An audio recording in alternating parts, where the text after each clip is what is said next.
नमस्कार, बहुत स्वागत है आपका। आप देख रहे हैं स्वराज एक्सप्रेस। मैं हूं आपके साथ राघवेंद्र। चलिए सबसे पहले एक बड़ी खबर की तरफ रुख करते हैं। रायपुर से यह बड़ी खबर है। बलरामपुर में हुए विवाद को लेकर अब सियासत तेज हो गई है। कांग्रेस ने इस पूरे मामले को लेकर सरकार की विफलता बताया है और सख्त कार्रवाई की मांग की गई है। पूर्व विधायक विकास उपाध्याय ने आरोप लगाया है कि बीजेपी सरकार में अधिकारियों को खुली छूट मिली हुई है और अधिकारी मोटी रकम मंत्रियों तक पहुंचा रहे हैं। वहीं इस मामले पर वरिष्ठ विधायक अजय चंद्राकर ने साफ कहा है कि किसी तरह की लीपापोती की जरूरत नहीं है। उन्होंने बताया कि मामले में एफआईआर दर्ज हो चुकी है और जो भी तथ्य सामने आएंगे जांच के आधार पर कार्रवाई की जाएगी। अजय चंद्राकर ने यह भी कहा कि कार्रवाई कानून के मुताबिक होगी। ऐसा नहीं है कि कांग्रेस के कहने पर सरकार फैसला करेगी। इधर बलरामपुर हत्या विवाद को लेकर कांग्रेस ने बड़ा कदम उठाया है। कांग्रेस ने इस मामले की जांच के लिए 10 सदस्यीय समिति का गठन किया है और पूर्व मंत्री अमरजीत भगत को जांच समिति का संयोजक बनाया गया है। यह जांच टीम पीसीसी चीफ दीपक बैस द्वारा गठित की गई है।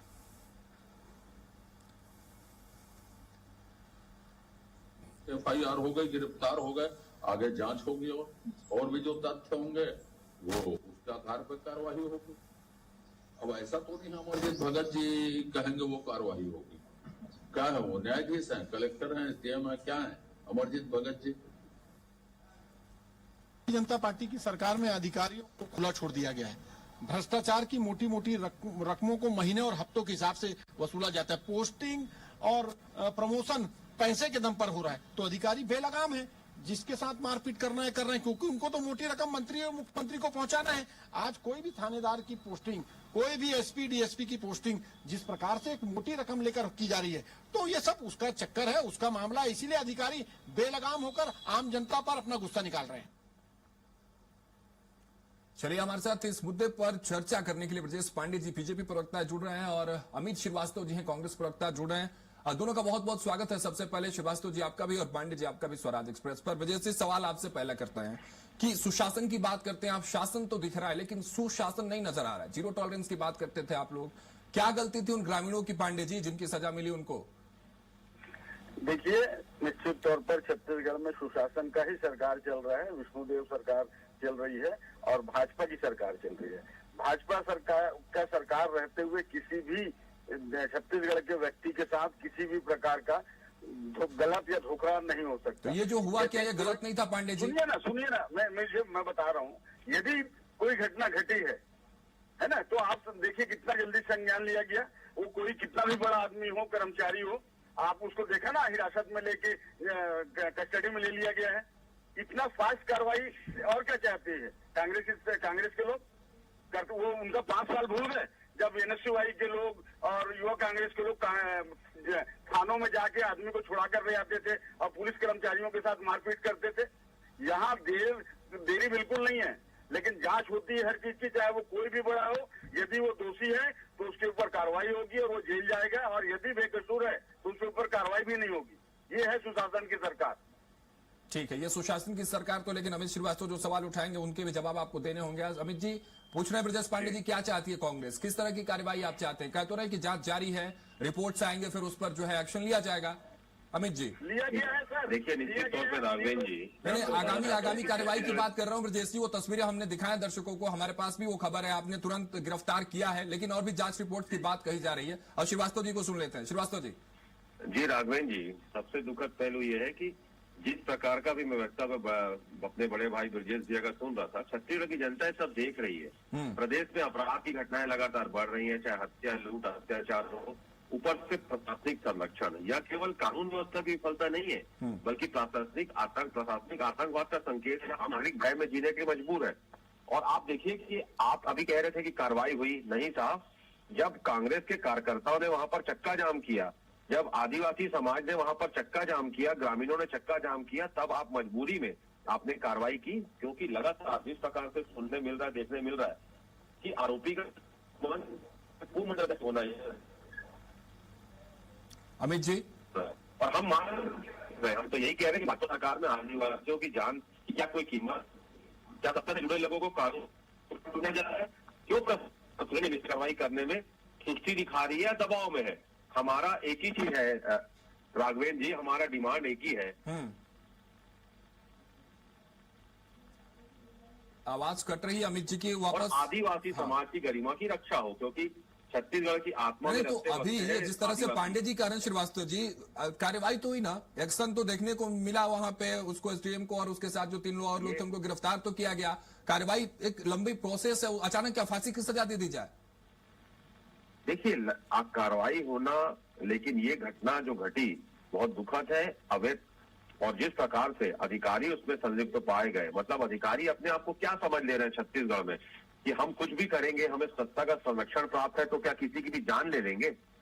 मेरा ये मानना है कि इतने इतने हौसले इनके बुलंद कैसे हो गए, क्योंकि उन्हें पता है कि सत्ता का संरक्षण हमें प्राप्त है, हम कुछ भी करेंगे, सत्ता में बैठे सत्ताधारी लोग हमें बचा लेंगे। ये दुखद है। ब्रजेश जी सत्ता का संरक्षण, ये आरोप लग रहा है। अब बताइए जिनकी जिम्मेदारी, पांडे जी सुन लीजिए, जिनकी जिम्मेदारी नागरिकों की हिफाजत की होती है, अगर वो डंडे बरसाएंगे तो ये सवाल किससे पूछा जाएगा? सरकार आपकी है, लाजमी है सवाल आपसे।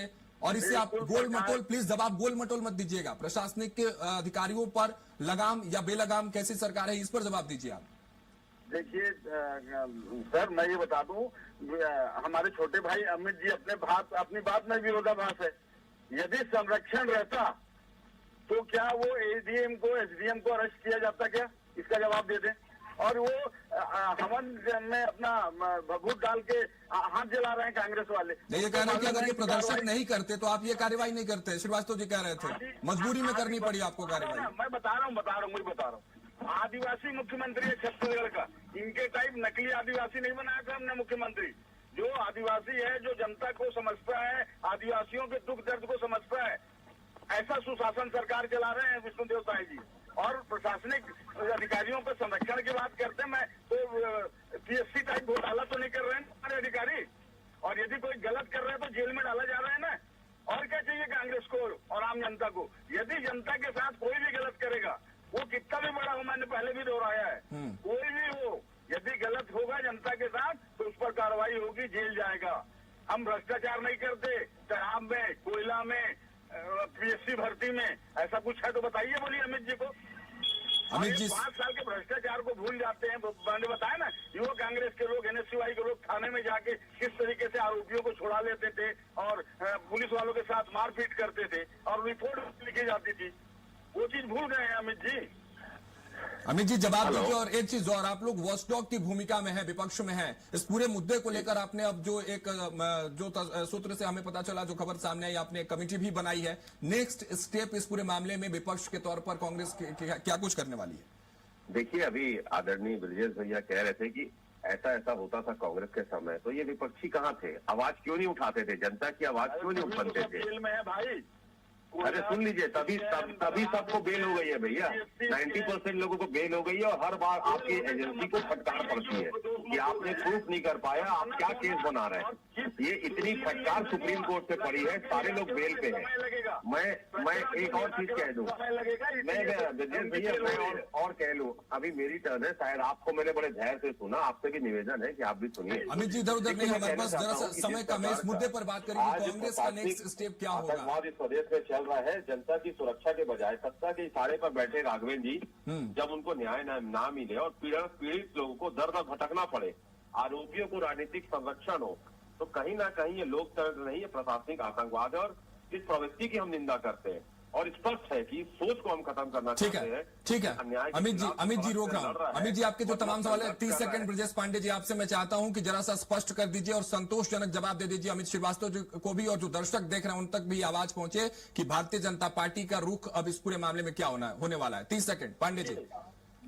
मैं बहुत स्पष्ट रूप से कह दे रहा हूँ कि कितना भी बड़ा आदमी दोषी है, यदि वो गलत किया है किसी आदिवासी के साथ, आम जनता के साथ, अरे 7 करोड़ रुपए का आप बोलते हैं कि चूहा धान खा गया और आप कहते हैं कि सरकार। नहीं श्रीवास्तव जी, चलिए पांडे जी आपने स्पष्ट कर दिया और ये संतोषजनक जवाब मिला, लेकिन इंतजार उस तस्वीर की होगी जब कार्रवाई हो और कड़े से कड़े दंड इन आरोपियों को दिया जाए, क्योंकि अब ये ना कोई एसडीएम रहे ना कोई तहसीलदार, ये सब के सब आरोपी हैं जो जिनकी जिम्मेदारी नागरिकों की सुरक्षा के लिए होती है। और जब उस पर डंडे बरसाते हैं, संवेदनशील मुद्दा होता है। आदिवासी मुख्यमंत्री की आप बात कर रहे हैं, लेकिन नकली असली आदिवासी, ये नकली आदिवासी नहीं थे, असली आदिवासी ही थे, ग्रामीण थे, जिन पर डंडे बरसाए गए हैं। एक आदिवासी की मौत हुई है, मामला संवेदनशील है। पांडे जी इंतजार कार्रवाई की। फिलहाल आप दोनों का बहुत बहुत शुक्रिया हमारे साथ जुड़ने के लिए इस चर्चा में।